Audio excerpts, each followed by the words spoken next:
Sudarlun, seorang pekerja jalan tol Banda Aceh Sigli meninggal dunia setelah tergilas truk trailer Rabu 26 Agustus 2020 pukul 15.55 waktu Indonesia Barat.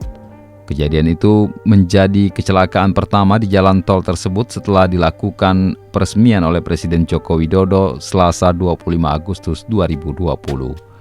Kecelakaan itu terjadi di ruas Blang Bintang Indrapuri, tepatnya sekitar 50 meter dari gerbang tol Blang Bintang.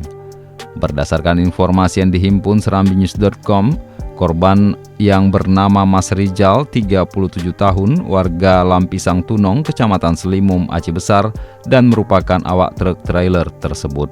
Saat itu truk trailer yang dikemudikan oleh Muhammad Nazar, 26 tahun, yang juga warga Lampisang Tunong, Selimum, masuk ke jalan tol melalui gerbang keluar. Karena harus berbelok ke jalur masuk, akhirnya korban turun dari truk dan membuka brikade water barrier. Setelah mengarahkan trailer tersebut berbelok dari jalur keluar ke arah jalur masuk, korban mencoba naik lagi ke truk tersebut yang masih berjalan. Saat meloncat ke atas truk, korban terpeleset hingga jatuh hingga badannya tergilas oleh ban belakang truk trailer bermuatan berat tersebut.